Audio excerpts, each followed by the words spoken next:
Alright, what's up boys and girls? It's your boy, Randy Boy. Hi Naomi, hi Kuya Ross. And si Ona Girl. Ayan, kahapon boys and girls ay birthday ko. Para birthday mo. Hindi na ako nakapag-vlog, as in zero vlog ako kahapon. At isang picture nga, wala kaming picture kasi may trabaho ako 11 to 8. So syempre pagdating sa bahay, wala na akong time mag-vlog or anything. Pero nung before yon, umaga, nakausap ko sina Mark, si Rice at saka si Miss Ina sa kanilang Spot Pinoy Live. So bumati naman yung mga Spot Pinoy natin saka yung ibang mga family natin sa vlogging community. At ngayon pupunta kami sa Brandon. First time naming pumunta ron. Hindi ko alam kung anong pupuntahan namin doon, pero for sure siguro magkakain lang doon, celebrate na konti yung birthday ko. Tapos kung anong mabili ron or what, or kung wala na mabili, di okay lang.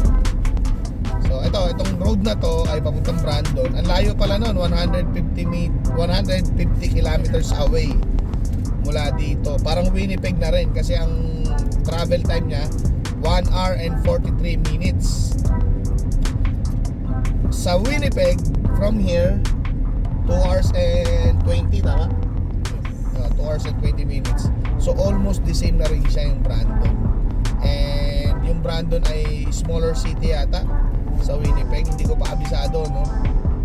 Hindi tulad pag sinabi mo ako sa Alberta, sa Edmonton, sa Calgary, Red Deer, yan, mga kabisado natin. Pero dito, hindi ko alam kung ano yung, alam ko city yung Brandon, pero hindi ko alam kung ano yung mga makikita doon. Kaya tara, samahan nyo ako sa aking birthday vlog.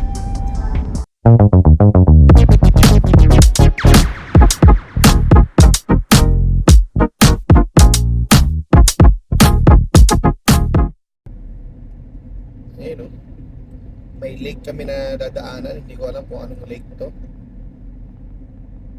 Lake pala dito. Oh, may lake pala dito. May lake pala rito. Uy, maraming ano dito, lakes daw. Campsite nga siya. Campsite, maraming Campsite siya, maraming RVs. RV.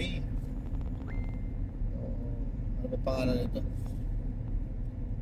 Hindi ko alam nandito kami sa may Ninette and Pelican Lake.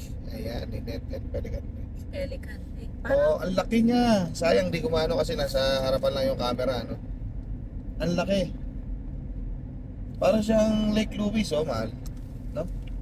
Na walang bundok. Na walang bundok sa background, pero kasi parang puro yelo yung tubig. Pelican Lake. Pelican Lake. Ayan, Pelican Campground and Lounge. Sa summer, maganda siguro. Oh, for sure. Ang daming RV man. Siguro dyan sila nakatira or nakaparking lang. Mga ano yan, for rent. For rent? Oo. Okay. Oo nga, for rent. In 600 meters, turn right onto Queen Street, Manitoba 18 North. Signs for Wawanisa. So, andito kami sa Queen Street. Papunta kami kakana kami sa Wawanisa. Ayan, sa Wawanisa. Wawanesa. Or Wawanisa, hindi ko alam.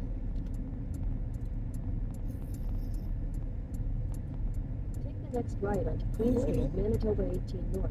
Signs for Wawanisa. Wawanisa. Parang small town din ba na to?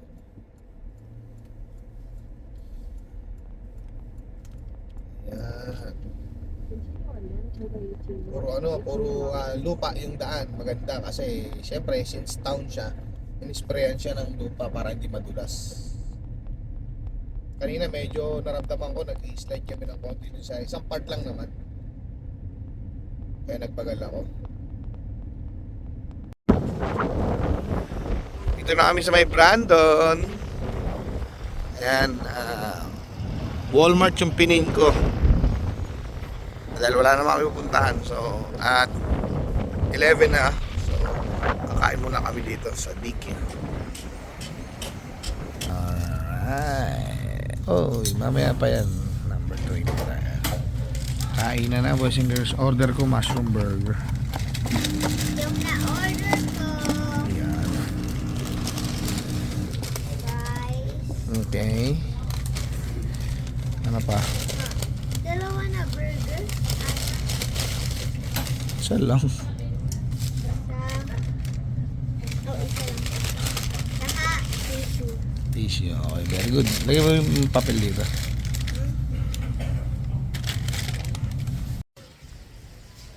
Ayan, nakapamili na kami. Halos half cart din. Hindi na ako nag-vlog kanina kasi ang daming tao dito. So, siguro holiday rush. Kaya gano'n. Pero, literal na siksikan. Ayan na, nagkakabungguan pa. So, yun. Ewan ko ba't nagkaganto na naman boses ko. Parang nanginginig na naman. Pero wala naman ako nararamdaman na anything. So, babayaran namin to. Tapos baka dumaan kami ng mostly mga grocery lang to. Groceries. So baka dumaan kami ng Dolorama ulit. Just in case. May bibilin daw na basahan si Ona. So tingnan natin. Yan na. Pakita ko lang sa inyo yung parking boys and girls. Punong-puno oh. Talagang busy. Ayun hanggang sa dulo. Oh. Puno siya. Grabe. Ayan. So, siguro dahil Christmas or holiday rush, kaya ang daming tao na namimili. Pero nag-iisa lang kasi itong Walmart dito sa Brandon, boys and girls. Ito pala yung mga napamili namin. Bumili ako ng 2 bag.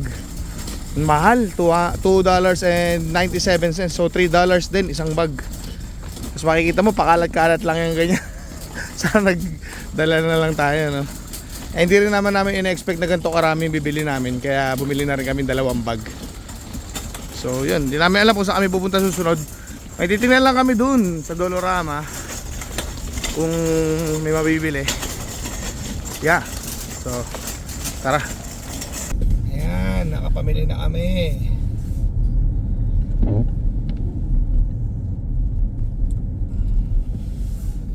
Ang oras 3:22. Ayun oh. Negative 14. Sakto, may nakalagay na sign. Ganito na ba talaga pag 40 years old? Ang boses maanuhan lang, malamigan lang ay nagkakaganito na. Anak ka nga ni Mila. Natatandaan ko ang nanay ko, no? Lagi may balot ng ng panyo sa leeg kasi sa Batangas lang yun ha. Pag pupunta siya ng Batangas, malamig. So binabalutan niya. Pag hindi niya binabalutan, yan sa gabi, paus siya. O kaya sa umaga pagising niya, paus siya. At medyo kaya lagi siya nagbabalot ng towel, panyo dito ang Inay Mila. So yun. Ayan, sabi nga ni Naomi, nag-i-snow, pumapatak na ng snow. May isa na lang kaming dadaanan, boys and girls. May nakita ko sa marketplace na TV. Nagtatawaran kami, no? Nakakatawa, nagtatawaran kami kasi tinatawaran ko siya. Bilang si Randy Boy, medyo kuripot yung tawad ko. Binibenta niya yung TV niya ng 200. Tinawaran ko ng 100. Naging, sabi niya, last price niya 180. Sabi ko hanggang 140 lang ako.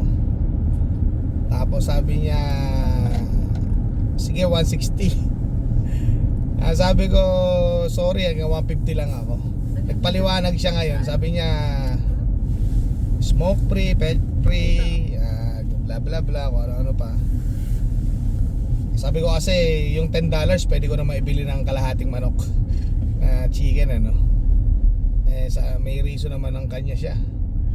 So yan, pinatos ko na rin sa 160 TV. Brand new naman sabi niya bago naman, hindi brand new, kumbaga parang slightly used. So kunin natin. Hinihintay ko lang mag-reply ng address niya. Andito lang siya nakatira sa city. Puntahan natin. Ito nga pala yung Brandon University. Yung nasa kanan ko. Hindi ko alam kung ito yun o ito yung city hall nila. O tama, Brandon University nasa kanan. Hindi naanan ko. Tapos ganito yung city nila.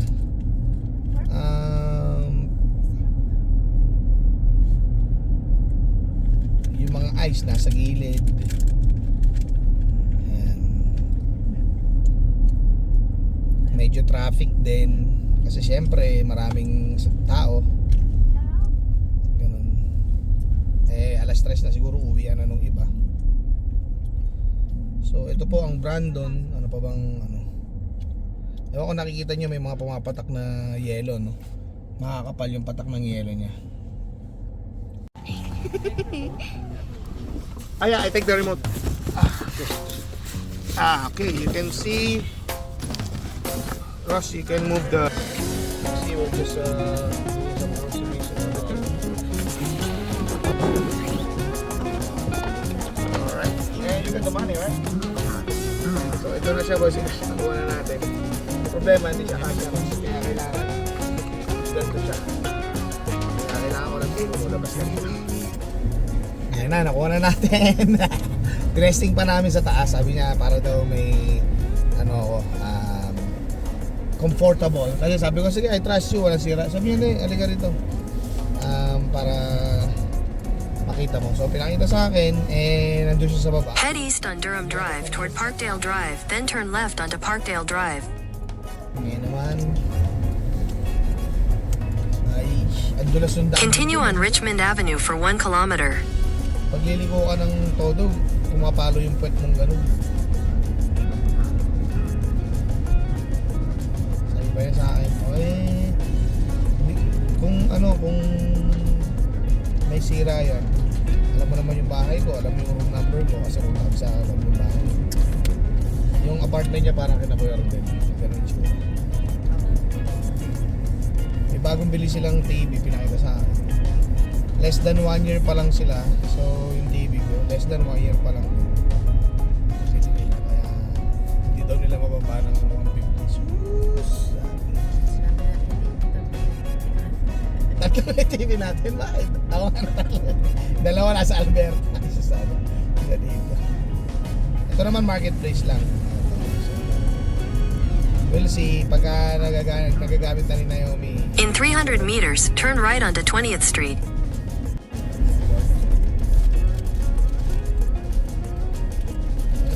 May bus din pala rito. Ayun, diba? Yan ang advantage sa mga city. Madali ang transportation kasi may mga bus. Hindi tulad pagka yung mga small town talaga. Pero ang bus dito may oras din. May oras din for sure. Lagi naman. Lalo na dati nung unang-una ako rito sa Edmonton, talagang 1 oras kalahati ako nag-aantay sa Hindi pwedeng kung gusto mo station. dapat bago ka sumakay ng bus, check mo yung oras. Oras. Ano nila, hindi pwede yung basta-basta ka lang mag-aantay ng bus. Ayun ang mga maliliit na bus station. May app sila dito na Take the next left, then turn left. Ang dami talagang tao. Kita mo. Mami, like mga 1,000. Like, Ha? baka Yung parking. 1,000. 20,000. Nung Take the next left, then your destination will be on the left. Nung parang lugar na to. may mall Hindi, din. mall ba yan? Oo. Ah. Shoppers Mall nakalagay. Shoppers Mall. Shoppers So, Mall.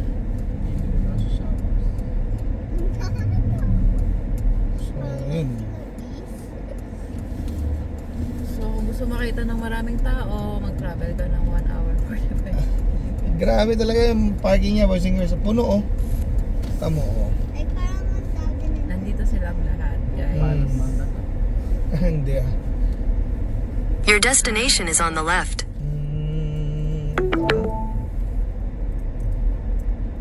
Yung parking niya.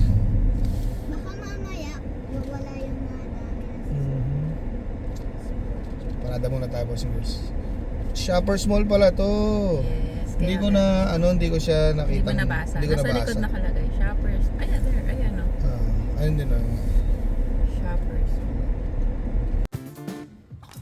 Oh.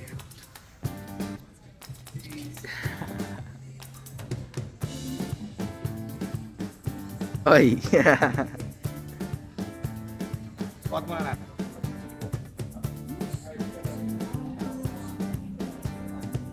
Yan na.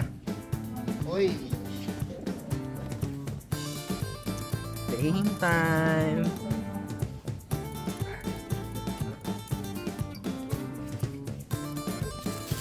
Ganda rin naman eh. Hey. Hindi ako marunong mag-syntax.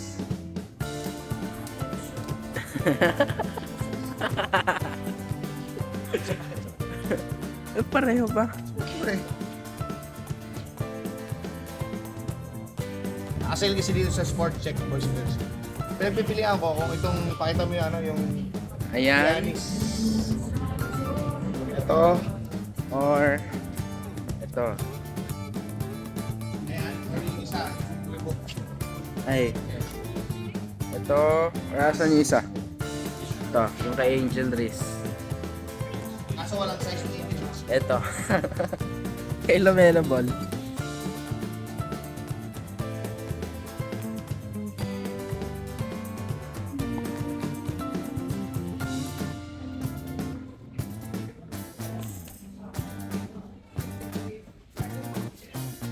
Ay. Okay.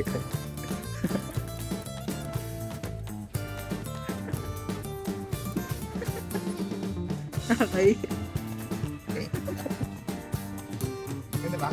Ganda. Ganda. Ay. Tako ka muna sa cart. Baba ka daw muna.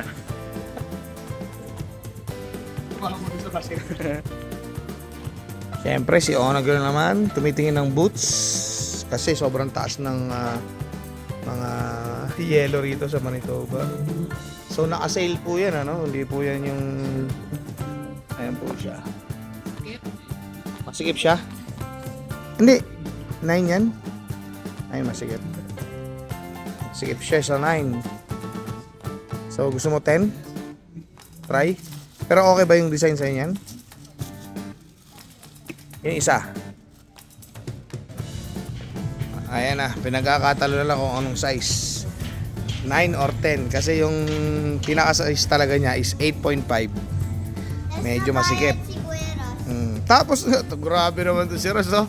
Si Ross pa nagbayad, thank you sa sapatos ko, ha? Nag-CR daw siya, binayaran niya to sapatos ko, parang si Ross, oh. Grabe naman to si Ross. Ayun, no, 83. Bali 94 kasama yung ano, yung tax. Grabe ka, Ross. Iba ka talaga. Thank you, ha. I love you. Alright. Pero pag, Si Naomi, anong gift mo kay mga daddy? Birthday ko. um, Hug na lang, hug. Hug na lang. Hug mo si daddy. Hug si daddy. I love you.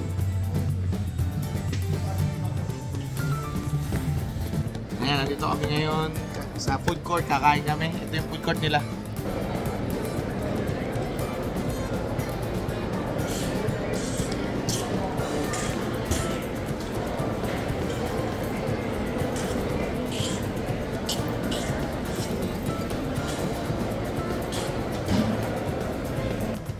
Baka hindi na kami makaikot mamaya kasi madilim na. Although ang oras pa lang dito ay 5:30, pero madilim na.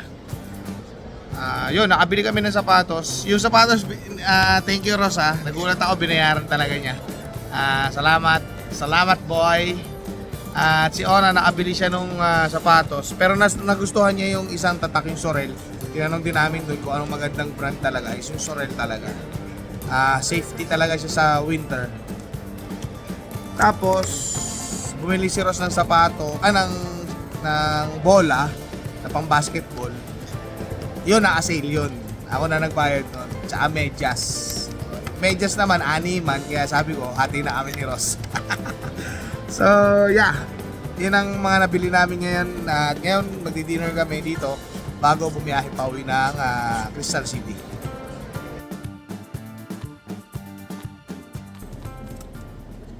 At dyan natatapos ang aming gala dito sa Brandon at ang aking birthday celebration. Birthday vlog. Birthday vlog. Maraming salamat sa panonood, boys and girls. Don't forget to like, share, and subscribe sa Randy Boy channel natin. Maraming salamat sa suporta. Ingat kayo lagi. Bye. God bless.